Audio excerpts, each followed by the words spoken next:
لیکن انہوں نے کیمروں کی نوعیت نہیں دیکھی.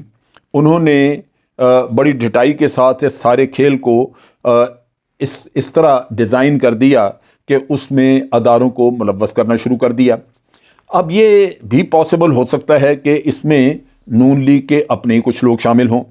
یہ آگے چل کے میں بات کرتا ہوں اس کی کہ کیسے اب نون لیگ کے لوگ اگر ملوث ہو سکتے ہیں تو وہ ان کی بھی وجوہات نظر آتی ہیں. نون لیگ کو اس پورے الیکشن میں کچھ نہیں ملا. یہ جو سینٹ کا الیکشن تھا اس میں پنجاب کی 5 سیٹوں کے علاوہ جو ان کی بنتی تھیں اس کے علاوہ ان کو کچھ نہیں ملا. پیپلز پارٹی نے ایسا چکر دیا ان کو کہ یہ نون لیگ کا صفایا ہو گیا. نون لیگ آج ڈیسپریٹ ہے. نون لیگ سڑکوں پہ بھی آنا چاہتی ہے جبکہ پیپلز پارٹی یہ خواری نہیں اٹھانا چاہتی کہ مہینوں بھر وہ آ کے تو سڑکوں پہ بیٹھے رہیں پڑے رہیں. وہ لگتا ہے کہ وہ اس چیز کو کسی نہ کسی طرح اوائڈ کرنا چاہتے ہیں اور اس پوری صورت سے سچویشن سے انہوں نے بھرپور فائدہ اٹھایا ہے. اور بھرپور فائدہ یہ کہ آج بھی سینٹ کا چیئرمین ان کے پاس چاہتا اگر یوسف گیلانی جیت لیتے تو دوسرا جے یو آئی کے جو ہیں نون لیگ کا تو اس میں کچھ بھی نہیں. سو نون لیگ جو ہے وہ سسٹم کے ساتھ اس وقت ڈس اپوائنٹڈ ہے اور کوائٹ پاسبل کہ وہ اس سارے سسٹم کو مشکوک کرنا چاہتی ہو. یہ پاسبلٹی موجود ہے. حتمی طور پہ تو نہیں کہا جا سکتا لیکن یہ وتیرہ نون لیگ کا کچھ عرصے سے دیکھا جا رہا ہے. اب چیز یہ ہے کہ اس کا مزید اگر ہم تجزیہ کریں تو ایک اور چیز جو سامنے آتی ہے وہ یہ ہے کہ پیپلز پارٹی اور پی ایم ایل این ان کے 5 سال کے وزارت عظمیٰ کے دور گزرے اور یہاں پہ پیپلز پارٹی کے تو 3 سینٹ کے چیئرمین رہے. فاروق نائک، نیر بخاری بھی رہے اور اس کے علاوہ آپ نے دیکھا کہ یہاں پہ ہمارے رضا ربانی صاحب وہ بھی رہے. سو ان لوگوں میں جب یہ دور تھا اور ان کی وزارت عظمیٰ بھی ان کے پاس تھی، نون لیگ بھی، انہوں نے سینٹ میں اور مختلف اداروں میں اور بھی ادارے سارے انہوں نے تباہ کیے. ان میں پی آئی اے یہ وہ خوب بھرتیاں کیں اور اسی طرح انہوں نے سینٹ اور نیشنل اسمبلی میں بھی بے پناہ بھرتیاں کیں. جس طرح دوسرے اداروں میں آج پی ایم ایل این اور پیپلز پارٹی کے وفادار لوگ موجود ہیں ان اداروں میں بھی بہت زیادہ موجود ہیں.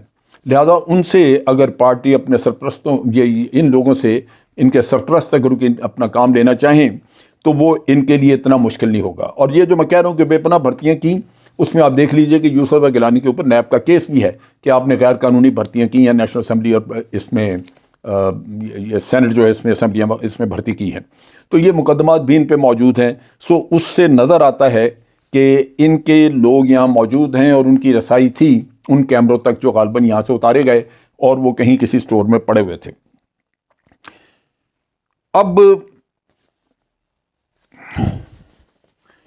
اب اس میں ایک اور جو چیز ہے دیکھنے والی وہ یہ ہے کہ جس طرح بھونڈے طریقے سے یہ کیمرے لگے ہوئے تھے کیا کوئی انٹیلیجنس ایجنسی یہ کام اس طرح کا کرے گی جو بڑا یوں واضح نظر آئے کہ اسکواش ٹیپس کے ساتھ آپ نے کیمرے چپکائے ہوئے ہیں اور اس طرح.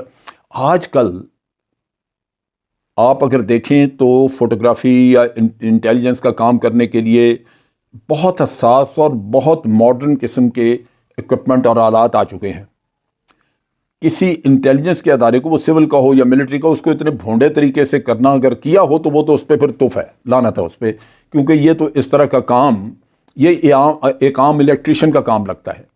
سو لگتا یہی ہے کہ وہیں سے کسی سینٹ کے اپنے الیکٹریشین وغیرہ کسی نے یہ کام کر کے دیا ہے اور اس کو تھوڑا بہت تجربہ ہوگا کیمرے لگانے کا چیزوں کا، کیونکہ آفٹر آل مینٹیننس اس کی سینٹ کے سیکورٹی سسٹم کی جاتی ہے.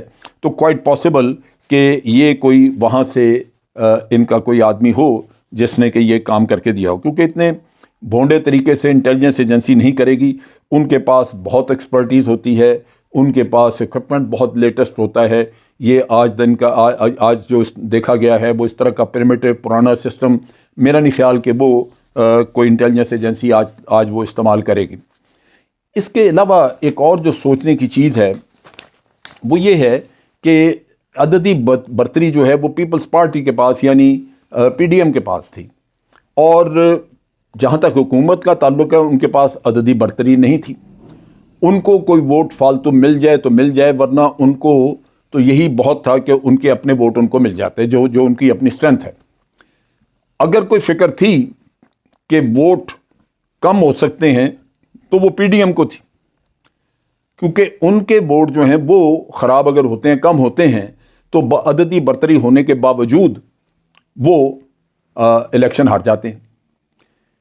اب الیکشن ہار بھی گئے، یوسف رضا گیلانی ہار گئے، تو اس سے صاف واضح ہو گیا کہ 7 ووٹ انہی کے ریجیکٹ ہوئے ہیں۔ سو فکر ان کو تھی کہ ہمارے ووٹ نہ گڑبڑ ہو جائیں، تو اگر کوئی جاسوسی کرنے کا کام کیا ہے تو وہ پیپلز پارٹی نے کیا ہوگا، جس کو یہ خدشہ تھا، جس کو یہ پرابلم تھی کہ یہ نہ ہو کہ ان کے لوگ کھسک جائیں اور ان کو دھوکہ دے جائیں۔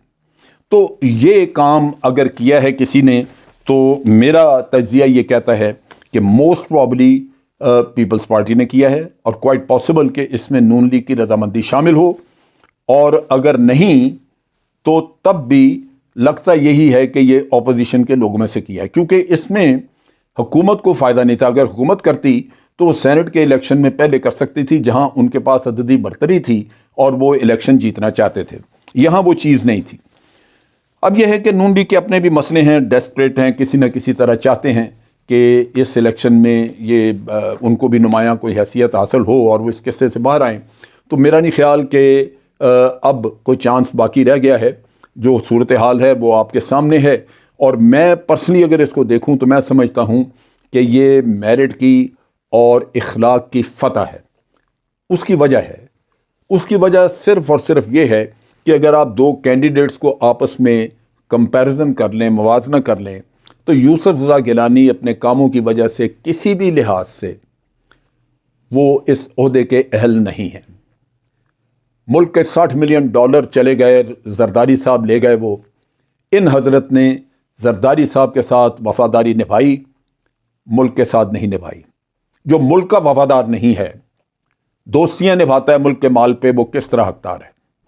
اور پھر اسی طرح انہوں نے وہ جو ہار غائب کیا، جو بیچارے زلزلہ زدگان کے لیے ہمارے ایک دوست ملک کے خاتون اول نے اپنے گلے سے اتار کے دے دیا، اس سے بڑا شرمناک کام کیا ہو سکتا ہے؟ آپ سینٹ کا چیئرمین آپ ہوں اور ٹرکی آپ جائیں دورے پہ، تو کیا عزت ہوگی آپ کی اور کیا عزت ہوگی آپ کے ملک کی؟ تو اس لحاظ سے اگر ہم دیکھیں تو میں سمجھتا ہوں کہ فتح اخلاق کی ہوئی ہے، میرٹ کی ہوئی ہے، اور یہ جو باقی ڈرامہ تھا کیمروں کا، یہ انہی میں سے کسی کا رچایا ہوا تھا۔ بہرحال ضرورت اس بات کی ہے کہ ایک شفاف تحقیق ہو، اور تحقیق بڑی سالڈ قسم کی، اس کی بنیاد پہ جو بھی پکڑا جائے، اپوزیشن کا ہو یا کسی بھی اور کا، اس کو قرار واقعی سزا ملنی چاہیے، کیونکہ ایسے شکوک و شبہات پیدا کر کے آپ ملک کے لیے بدنامی کا باعث بنتے ہیں، آپ کے ادارے مشکوک ہو جاتے ہیں۔ آج کے لیے اتنا ہی۔ افواج پاکستان زندہ باد، پاکستان پائندہ باد۔